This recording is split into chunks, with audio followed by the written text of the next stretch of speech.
Well, hello. Welcome, Sean. Thanks, Sanaz. I'm happy to be here. I'm so excited to be speaking with you today. And hello, everyone. Welcome to Mastering Mindset. Today, I've got a real treat for you all. I'm joining in a conversation with my great friend, Sean Waters. And if you don't know Sean yet, he's the founder of Wisdom Workshop. He teaches full-time at Colorado University, and he's just an all-time amazing thinker about life, philosophy, and leadership, and what it means to live well. And he's also a writer and musician and a recording artist with Sunrise Genius. So I'm very excited to be having this conversation, and I have so many questions. And I've had the pleasure of attending Wisdom workshops, so I thought it'd be good to have a conversation, Sean, today on so many things. Yeah, I'm glad. I'm always glad to talk to you, and I was glad to hear that you're focusing on mindset and mastering mindset with this project, and the whole way that connects with other people. So there's the leadership aspect of this is really fascinating to me. Yeah, the reason I started this series of conversation is I think it's really fascinating to talk to so many people who are top of their game, thriving to be top of their game, and what is really going on behind the way they do. They create, they do things. So I'm really curious about the mindset. It's obviously something I'm really passionate about when it comes to coaching. So I'm always curious about exploring how other people are thriving for excellence, or thinking about life and thinking about leadership, thinking about all the really important things in how we live a good life, how we define success, how we want to think about relationships, creativity, all that great stuff that we know. So let's dive in. Tell us a little bit about Wisdom Workshop. How did it come about? Yeah, I started about 5 years ago, but I honestly, I've been thinking about your frame for how we approach the whole thing, and I want to share what I am hesitant to share in other company, but for some reason I feel safe to share with you, maybe because we're friends. But the sense that things and people are sacred, and approaching ourselves as sacred and approaching other people as sacred. I'm on this little mini kick that there is no such thing as mundane, and that we make this distinction between the mundane and the miraculous, and our day is filled with mundane things, but we're looking for those moments where we have these peak experiences, or when we escape velocity from a mundane life, as it were. And I'm feeling right now, and this has been building and growing, that there is no such thing as the mundane, that this idea of the mundane is actually an illusion, and that things are more sacred than we can comprehend. So it's like infusing what we're doing with a sense of spirituality or religiosity. I don't know how to say the word, like a sense that what we're doing is significant. And I feel like that, at least where that question of approaching what we're doing as sacred, and approaching other people as sacred, and this kind of I, thou, Martin Buber sense of really treating the other person as another myself, and being with them, that's an animating force of where I am right now. And then I can go back to like what started the Wisdom Workshop, where and how did that come about.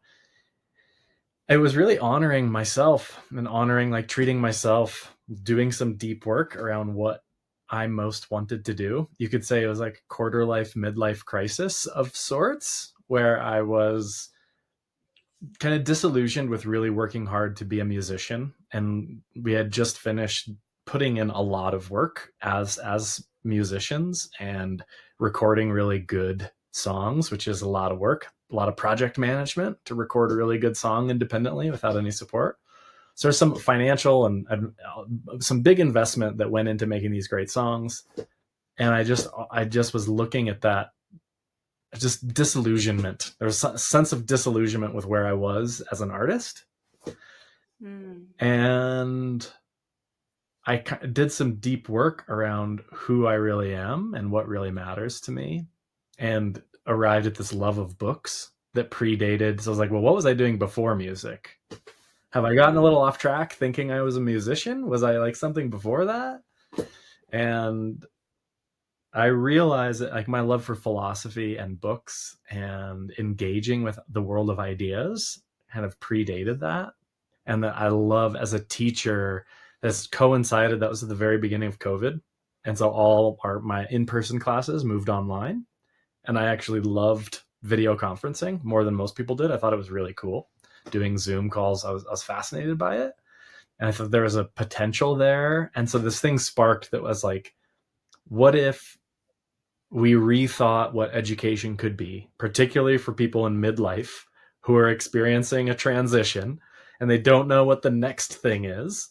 So I'm like kind of like eating your own dog food in Silicon Valley speak, Mm. or, you know, building what you need in the world in hopes that other people will need it too. And it so happened that we launched during the Great Resignation when a lot of people were resigning from their positions.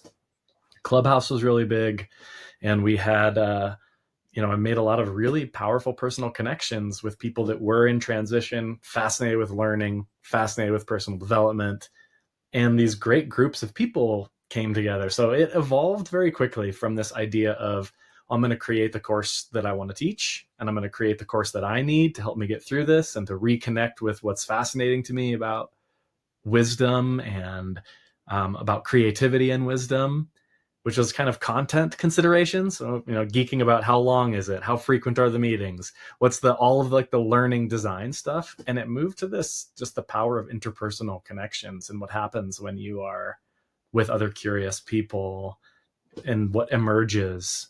Mm. So we're in this emergent learning for wisdom, this process of kind of ritual studies applied to online learning, and a way of thinking about lifelong learning that really honors the diversity of people. And I'll just say that kind of the tagline, if you will, is cultivating connection or cultivating clarity through connection. And that I would say wisdom is an elusive thing to define. There's a lot of different ways to define wisdom, but I like to think of it as a quality of relationship. So a relationship with ourselves, and a relationship with Mm. others, our relationship with our lives, and then our relationship with the world at large, like what our work does in the world. And that quality of that relationship is dynamic. How we show up in those relationships is kind of the focus of what I would say, how you workshop wisdom that we're working on. Wow. Okay, I love so many things that you said, and because I was also part of that, some of that cohort of you know people who we synchronistically met on Clubhouse, and then we things just actually, as the story of how I met you is probably the most synchronistic that for me it had happened. I just happened to discover that there's this thing called Clubhouse, and I thought, okay, I'll give it a go. And I was in a space of questioning a lot of things, and community and connection with was one that I was thinking about. I was finishing my coaching courses and doing a lot of things that setting up. After a few years of doing coaching, I had gone back and trying to figure out what that meant for me. And I had heard about Clubhouse, and I was just playing around for the first time with it. And I just happened to be in one of your rooms, and happened to end up on the stage. And I was actually quite panicking, thinking, well, what am I doing with this platform? And then we started talking about learning and emergent learning, and just one thing led to another. And I ended up coming to the wisdom workshop. So I think synchronicity plays a lot in, as you're saying, as I'm also thinking, as you're putting thoughts out there, Yeah. and you're connecting people who have the same thought or have the same curiosity. Fantastic. So what I'm hearing is it was a lot of maybe curiosity about where you want to take your own life, and discovery for yourself that really led to connecting other people and bringing them on the journey. Yeah, very much so. And this other animating question of what does it take to live a good life, which is a philosophical, how would we, if we were going to have a course on teaching people to live a good life, what would that course look like? What would the key components of it be? How would we measure progress or growth? I just get animated by these kinds of questions. Mm. So looking for these beautiful questions, like how would I design a course that I would want to teach over and over again? And we settled on the original Writing the Good Life curriculum, which is on self-authorship and how mindful writing can be used to author our own existences. We settled on these 7 P's of wisdom, starting with presence. So mindful presence is often overlooked in Maslow's model, and often overlooked in our capacity for development is just our capacity for presence. And then having purpose, having a sense of playfulness with our attention. And that was where I kind of, one of my other, flag I wanted to plant in the sand is that a good life is a playful life. And this is enthusiastic how I approach my world and my work, as the importance of play. And then projects, having projects that you can, and that the whole world of design thinking, where we create projects, iterate on them, get feedback, refine a process. Now we're on week 5 with people that give us perspective. So you have presence and purpose that lead to play, that lead to projects and processes with people that engender perspective. You have like this cycle moving forward, and it's cool because it's allowed, there's like some other incubation and other things that have happened inside of it. So it is spawned, because there's an emphasis on creating projects. I've gone through the course 20 times. I've created all these different projects inside of it. So it's kind of like a little creativity incubator, if you will, which has been really fun. I love it. So, and I love the P's, because it's something that you can kind of immediately connect with, and it stays in your mind. So I love that, play on words and being able to simplify things, but each one of them has almost like a world to discover. Absolutely. And the playfulness, tell me a little bit. So is that a mindset that you have always embodied, or this is something you discovered as a... Yeah, I think it's a little bit of both. It's kind of one of those skills that I guess I have always had a sense of playfulness, but I have noticed and seen when I bring a spirit of playfulness to work that is the least playful, like I feel like I get more done. So there's like a productivity piece there. Yeah. So natural trait, but I've been refining it I've been leaning into it and seeing how. Yeah. I also, there is a sense that there's a play with attention. So we pay attention to what we pay attention to. One of my favorite self-help bits of advice is just to pay attention to what you pay attention to. And now it feels like I'm kind of like playing attention with where you want to play. Like where are you playing with your attention, which I think conversation is a great place to do that. And it's fascinating that we're looking at all of this as skills. And this is something I'm very passionate about, because I think a lot of the times when I speak to people, a lot of people assume that you're either born with stuff or you're not. And where there is, obviously there's a little bit of nature that we're all born in, as well as, what we're nurtured to. So it's shaped some level of our personality, habits, and skills. Yes. Having said that, there's so many of these that can really be looked at. So the mindset, once it's looked at as a skill, then we have this whole new world of being able to transform and change and learn, and everything opens up. So I remember that a lot of the conversations that I have when I have a presentation on leadership skills, or we talk about confidence, or we're talking about curiosity, immediately people think of that as a personality, or something you have, and you can only maybe fine tune a little bit of it. But when we really change that into, well, that's actually a skill, and you may have learned that skill, but the way that you have learned it, maybe it's not working for you right now. Yeah. You have learned some of it. It's not so foreign to you, but maybe you've learned it in a different way that hasn't really, I guess, manifested itself in different ways. So I love that playfulness is one. I talk a lot about creativity as a skill, or even empathy as a skill, where, to your point, it could be a natural trait, but if you don't actually learn how to use it or how to bring it or pay attention to it, then it may not be a skill that you're actually is using in your life, right? Yep. Yeah.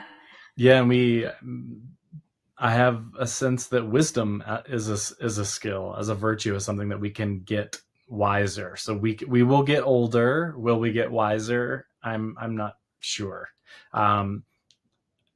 Some people are better at getting wiser than others, not because it's inborn, but because they have cultivated that skill of learning, reflecting, repeating, applying, repeating, like getting in this sense of some kind of a flow and repetition that we can reflect on is a skill that I think we can learn for sure. Yes. So wisdom is a skill. Presence is a skill. For sure. Process is a For skill. sure. Being able to understand and trusting the process a lot of the times, that's also a skill. For sure. And I think all of that goes under the way I like to also categorize this is under leadership skills. So whether it's and a lot of people think of leadership as a title that they have, so they only think about leadership skills when they're given a title. And I think it's a massive missed opportunity that people only think of leadership skills when they want to get a management role, or they have been given a management role, which is management is a completely different category to leadership. So everything you're describing and everything I learned in your wisdom workshops as well, I think it falls under really nice leadership skills. So let me ask you a question. Do you think to live a good life, we need to focus on our self-leadership skills? Yeah, in the sense that we're leading ourselves, for sure. And Yes. I'll do this a couple ways. One is imagining like a mirage. So if we're in the desert and we're thirsty and we see a mirage on the horizon and we have the mistaken sense that mirage is real, we may expend a lot of energy to get to that mirage. So one, the leader in self-leadership in terms and being wise, we are identifying those things on the horizon that are actually more like a mirage, which is increasingly hard, I think, to do in the world that we live in. But then there's a second way that, let's say there is a real body of water out there that we're getting to.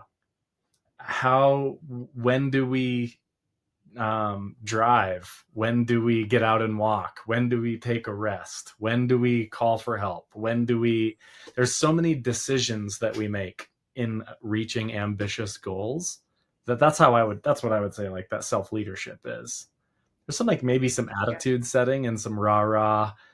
I mean, being a good leader is so much, right? There is the decision-making capacity. There's the mental models that you're using. There's the capacity for growth and reflection.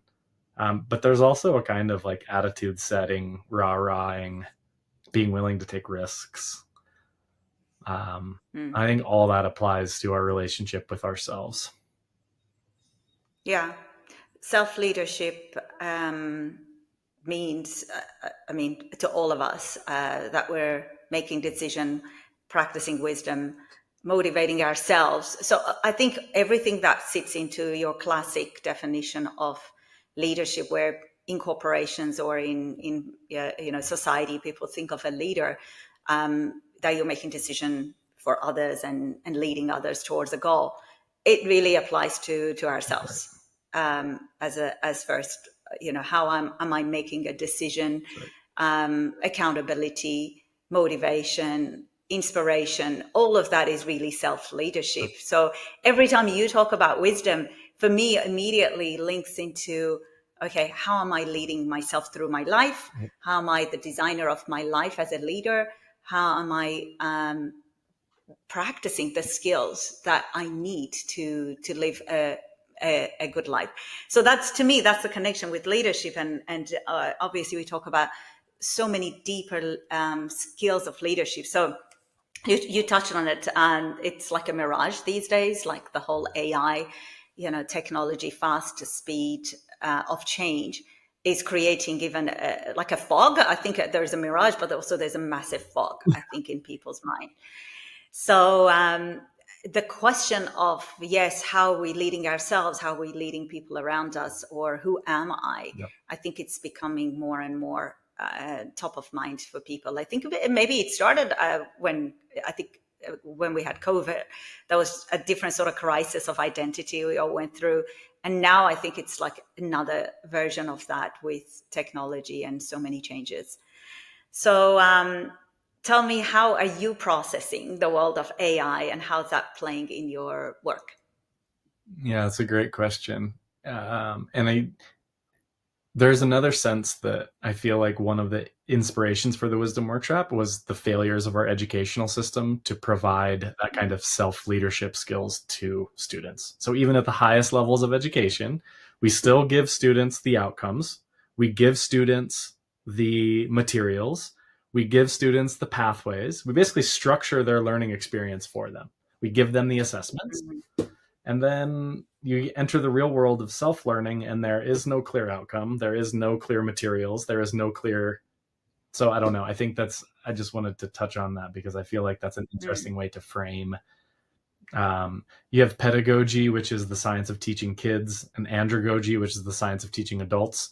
And then there's this little known science of self-learning called utagogy, which is like the ability to lead ourselves. And I'm saying that I think that directly leads into my thoughts about AI and where we are with it. A couple of hot takes. I think my favorite one is, it's interesting that we're getting this surge of artificial intelligence at a time that we still don't really know what intelligence is. So I think what is intelligence is an open question. And especially if you consider like cross-cultural intelligence. So the intelligence of pre-colonial people that considered 7 generations. I don't think we're doing that so much. And I don't think it's very intelligent to make decisions without thinking about how it's going to affect our children's children's children's children's children's children. Although that was like more of like a ideal for, again, like pre-colonial people. You look at the training data or a lot of the material that AI has been used on, and I'm going to sidebar all of the creative artistic things. That's a whole other messy thing for me. But just in the sense of, it wasn't trained on indigenous wisdom. Let's just put it that way. It was trained on Western, educated, industrialized, rich, democratic knowledge bases. So you're getting a very limited epistemology, right? Then you add in the marketing of, you can do more things faster. Well, we just said doing more things faster, if you're going to a mirage, is not helpful. And these systems are really good at like cheering you on, especially if you don't know how to prompt them.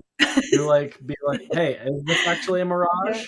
It's like, well, no, this is actually a great idea. You could probably monetize this if you wanted to build it into an app. Would you like me to help build this into an application for you? It's like, no, I want to see how we can help serve our children's children's children's children's children. Can you help me do that? Like, so I guess the framework of AI without it as being intelligent, without us knowing what intelligence actually is the first. Like, I feel like it's a good opportunity for us to highlight how little we know about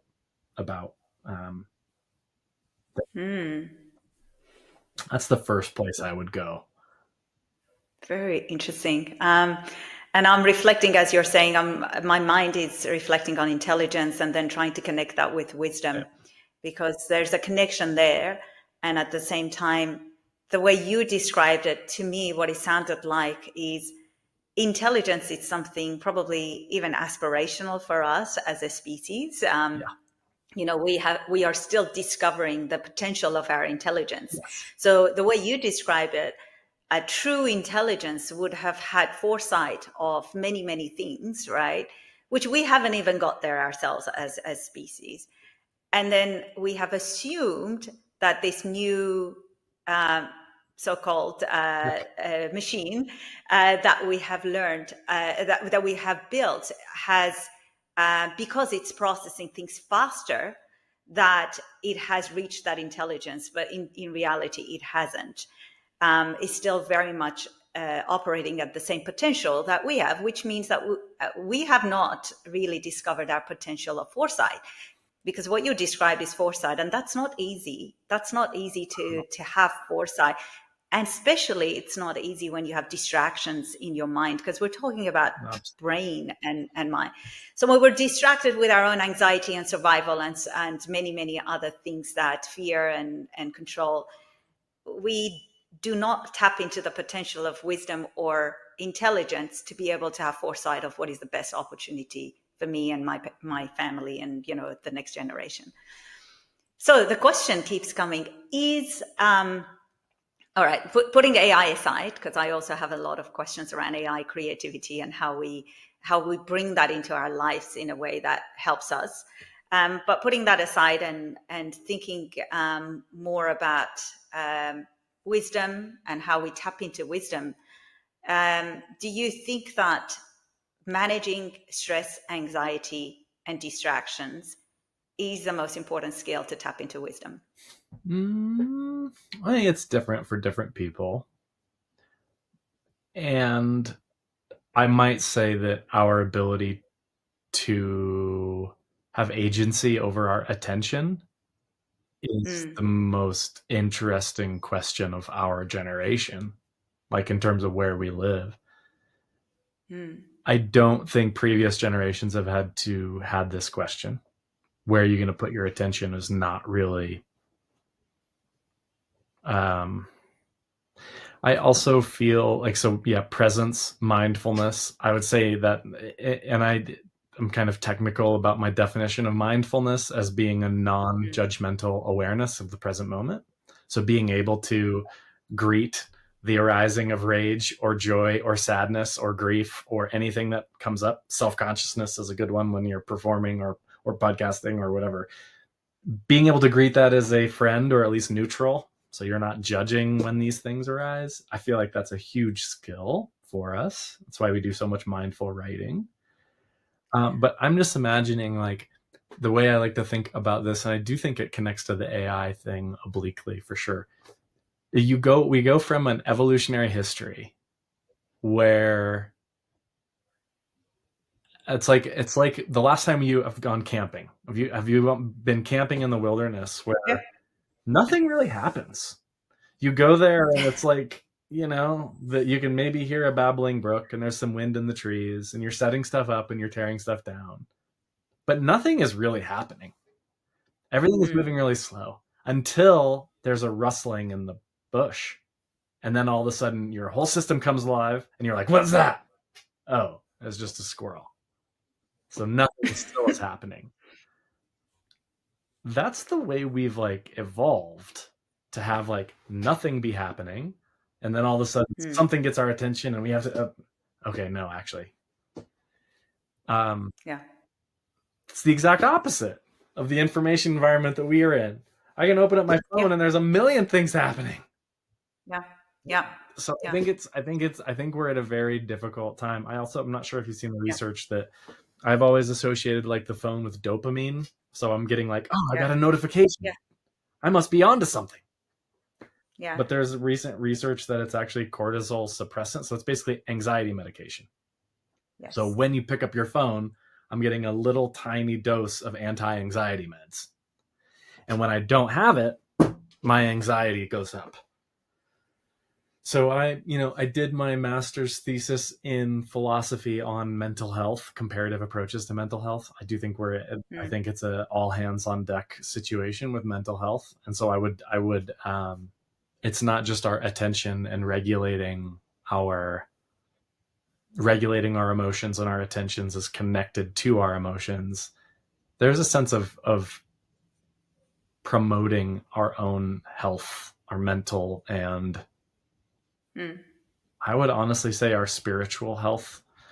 My definition of spiritual is different from a lot of people. It's more secular insofar as I think whenever we're dedicated to something bigger than ourselves, it's a spiritual pursuit.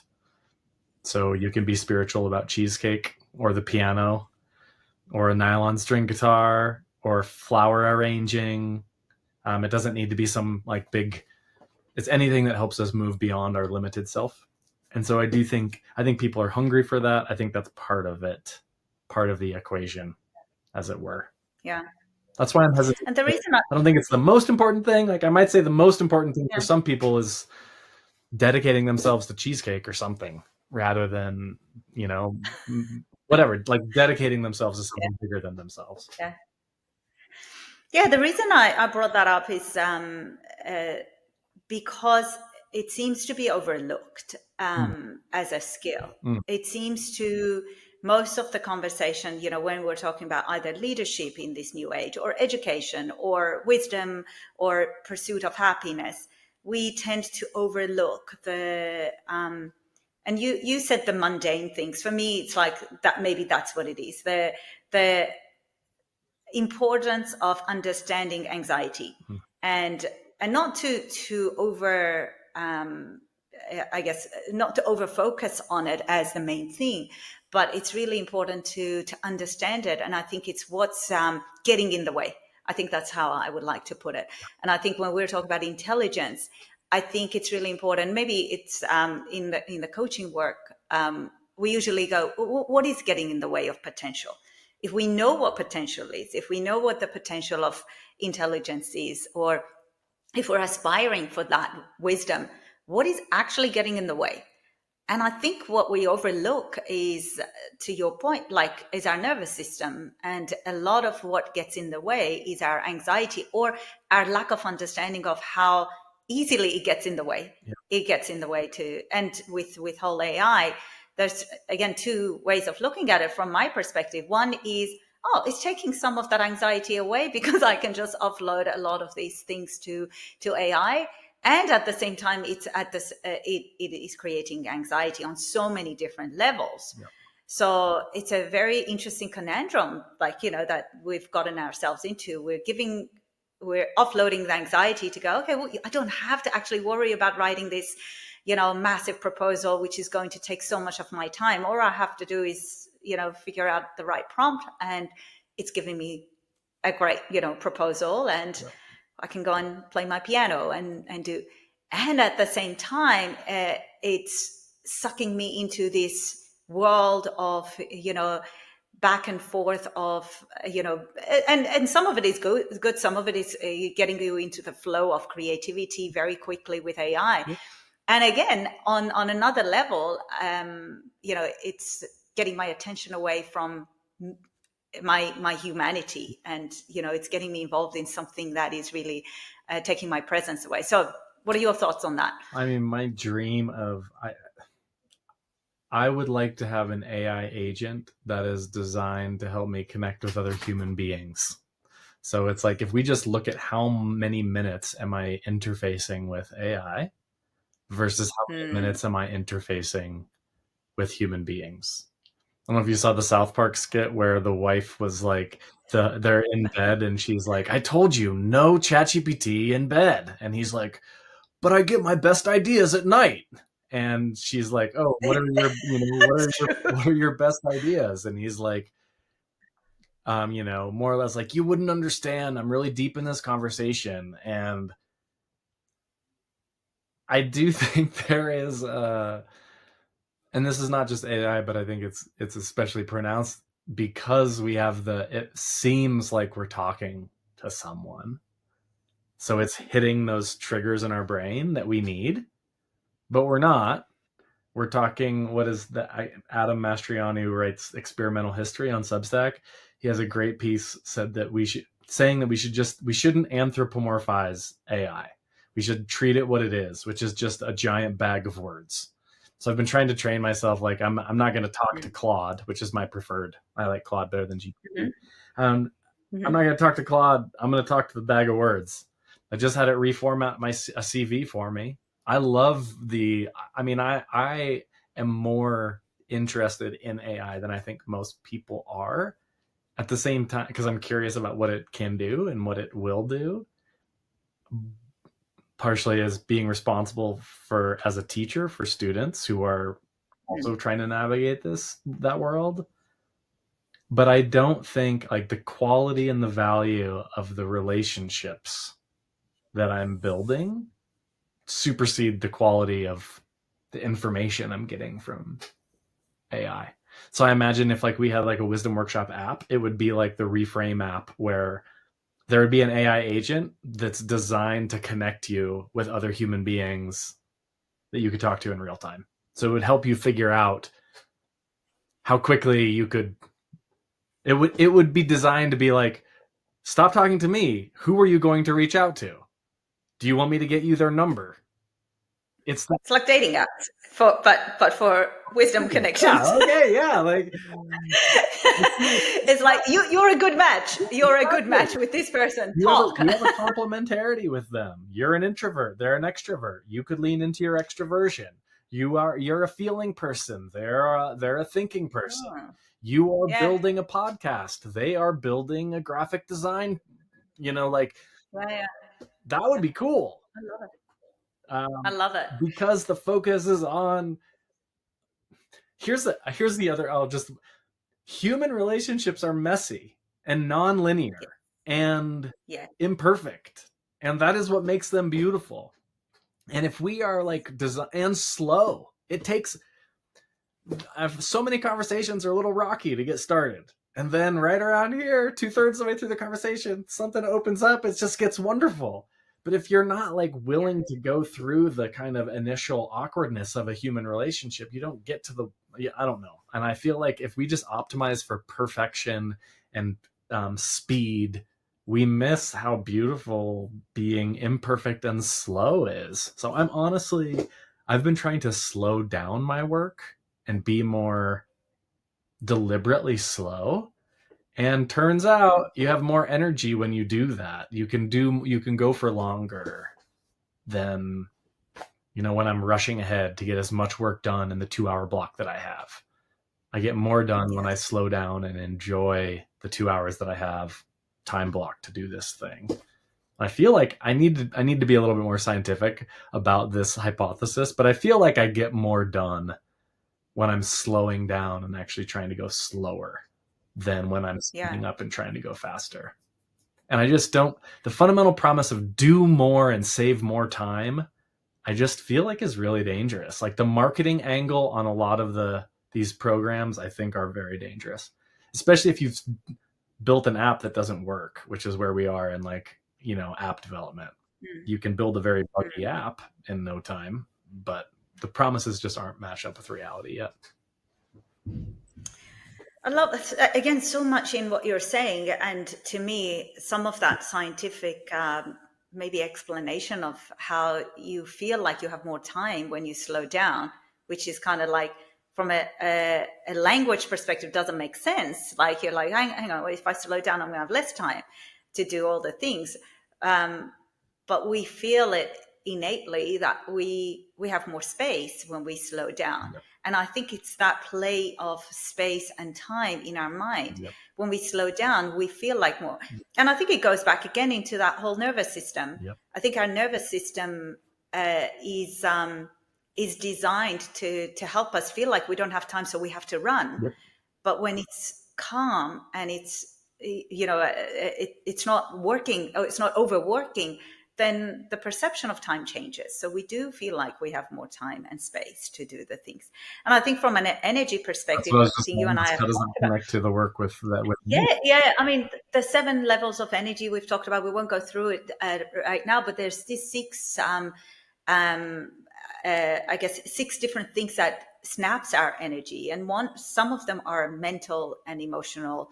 We've got mental, emotional, physical, spiritual, environmental, and social. Mm-hmm. So a lot of the things that get in the way of us feeling like, we can get stuff done, or, we can go through life with more energy, is because one of those is taking our energy away. Mm-hmm. So when we're slowing down, maybe our processing of those things become easier, and we do feel like that's actually, we have more energy because it's, our energy is not sucked into different things. I'm thinking about, I feel like if I think about 5 different things at the same time, I'll be more productive.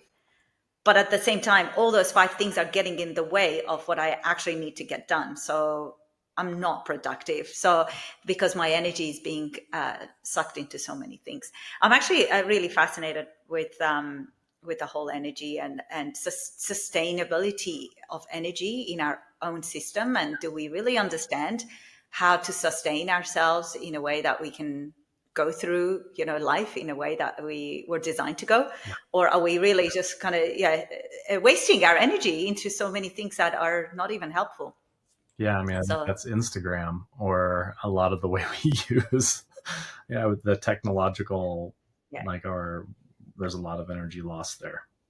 And yeah, I think there's definitely a lot of scientific explanation into what you've described.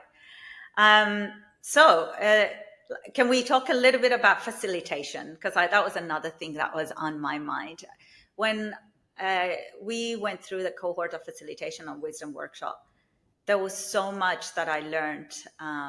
Again, I'll bring it back into it is a leadership skill yep. to be able to facilitate a space, facilitate a conversation, and connect. Again, going back into that connection, and connect in a way that people learn and transform through that space. So yeah, talk to us a little bit about your mindset when it comes to facilitation. Yeah, it's interesting that there's a lot of verbs connected with facilitators and facilitation, and what a good facilitator does.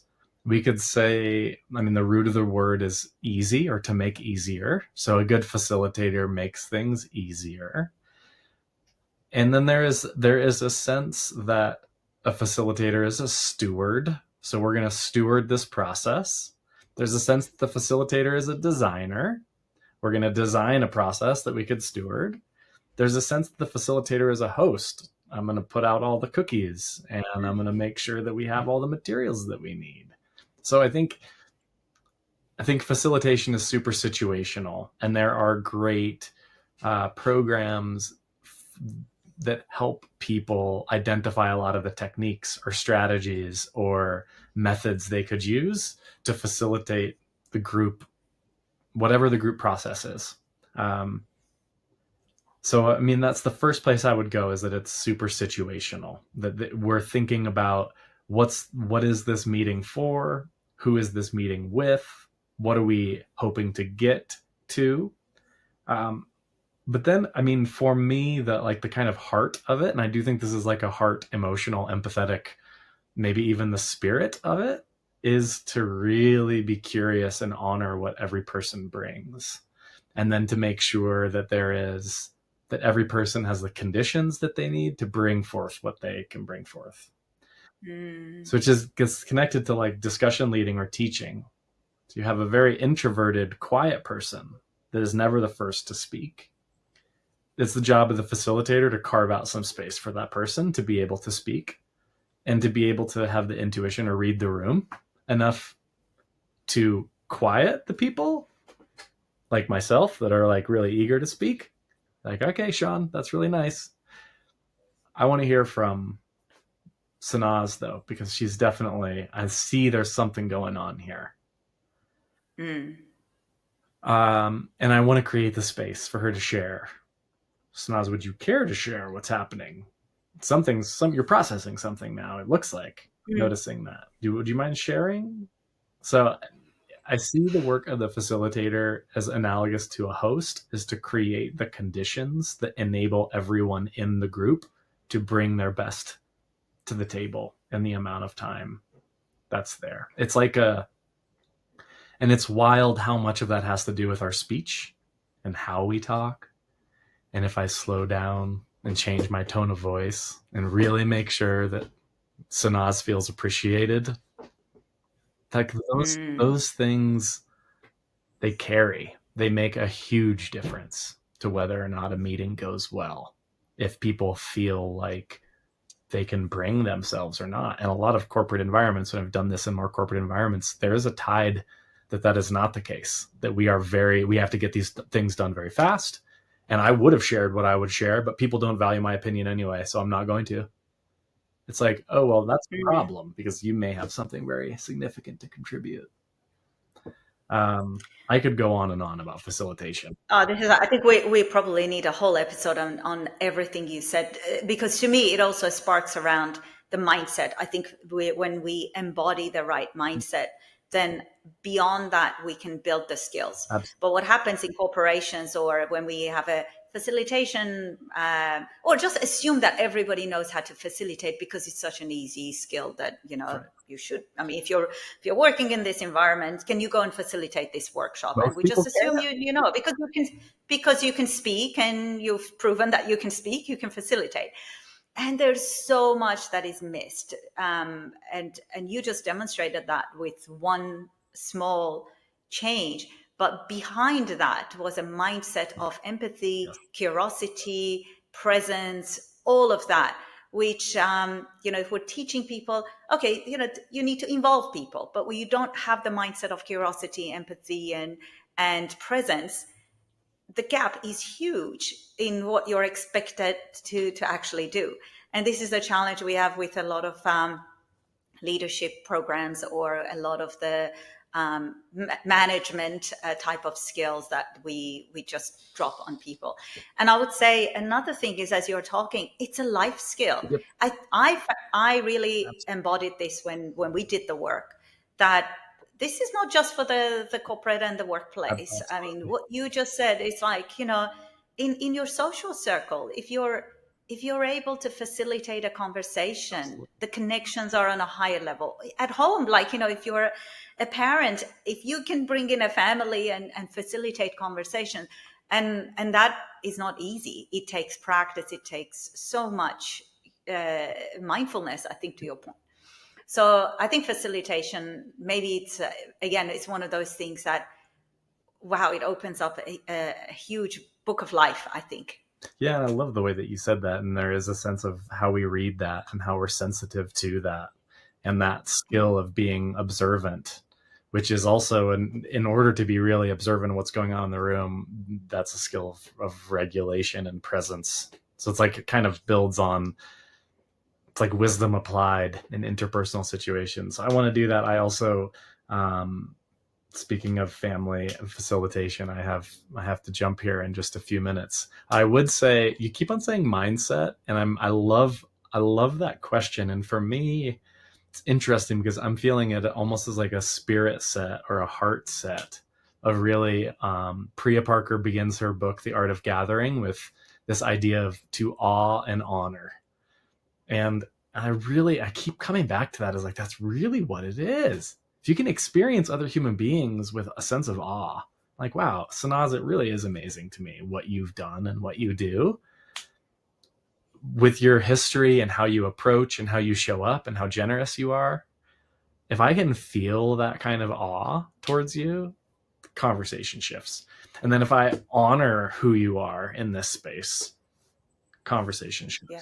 So I feel like that's kind of where I want to leave it in our conversation, is just the power of really feeling awe about other people, and the power of really honoring who they are, and just how it's kind of like, just like a lot of the skills are downstream of that mindset, that people are going to impress me. I'm going to allow myself to be impressed by people. And that kind of impressed might not be the right word, because it puts in the sense of judgment in there. I'm going to approach them with a non-judgmental appreciation. Yeah. Well, thank you. I want to also end it with a note of gratitude. Mm-hmm. I'm really grateful for the work you're doing. It is inspiring. It's awe-inspiring. Let's say that. And I really hope that this grows and you can bring in the impact at the scale that I think it deserves. So I'm really honored to have been part of it. So thank you so much for the conversation. Hopefully we'll have more. Yeah, we'll do part 2 on group dynamics. We didn't get to talk about group psychology and group coaching. Sure.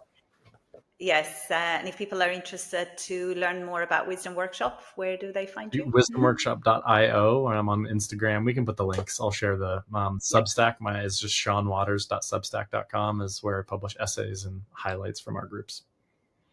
Awesome. Have a wonderful evening. Thank you so much. Take care. Talk soon. Bye. Bye-bye.